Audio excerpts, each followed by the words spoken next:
But we're going to open up with the topic of what, Dan? Leading the emotional energy of the relationship. We're talking about how you leading your own emotional energy. What does that look? Is your emotional energy chopping and changing depending on what other people are saying, what other people are doing, your circumstance, or are you actually able to be in control of those emotions and how you want to show up to different situations? Are you able to move into your day saying, I don't know how this is going to go, but this is how I want to show up, and I'm going to deal with whatever comes up in the best way that I can. We're always talking about why is it important to have values and standards and stuff like that. Well, really, those are guidelines, right? They're guidelines, and things happen in your day and your life, and those things always do have an impact, right? But you're the one that gets to choose how much of an impact those things have, and it's all down to how you think, how you perceive, whether you add meaning to what's happening to those things, and whether it means more to you about you. Do you take things personally, or do you just go, okay, it's interesting, we were talking the other day about radical acceptance.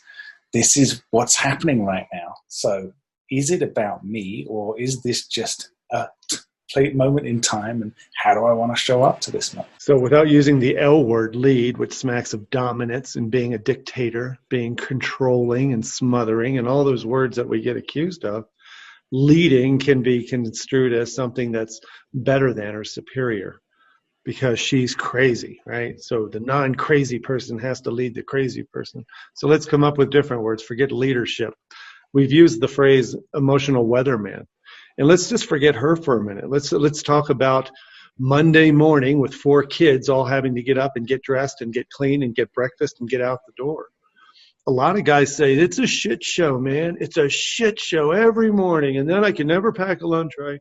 And so the moment he gets out of bed, it's already mostly cloudy with a strong chance of rain inside the house. It's because the energy that he wakes up with is mostly cloudy with a strong chance of rain. The emotional weatherman understands that people tend to follow his lead. When I am light and happy and carefree and not reactive, it seems everybody else is better. Amazing, it's a miracle. You have to want to.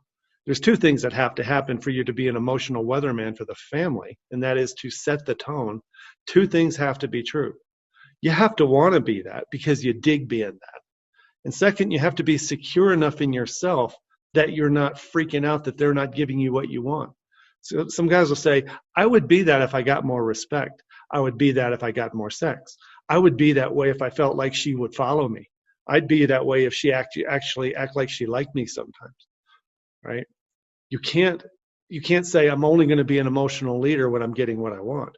You can't lead anything when you're coming at it from the point of view of, if this thing would change, then if only she would, if only this was different. The other metaphor we use besides being a weatherman, setting the tone, in all the horse analogies I've ever used, people in general will tend toward entropy, disorder. People in general tend toward drama. They tend toward negativity. It's not common for somebody to see the good in things all the time. It's not common for people to mostly give people benefit of the doubt. But if you are that person, if you become that person, people can learn through osmosis. A horse will start to adopt the energy of its trainer, good or bad, right? An angry, defensive, overreactive trainer that uses force and pain and fear to train a horse, and there's a lot of people who do that with horses, you end up getting a horse that isn't worth a shit. It'll let you get on it, but you never quite know when it's going to let you get off, right? Right? When you're with a horse in the different way, when you're leading the emotional energy, what you lead is an energy where what you expect of yourself is calmness. You see the process. You understand its fears. Nothing rattles you. Nothing gets you off center. And when it does, you have a process for getting back on center. So sometimes it's kind of hot for a woman to watch a man see himself get triggered, grin at himself, and then self-correct. That's kind of comforting.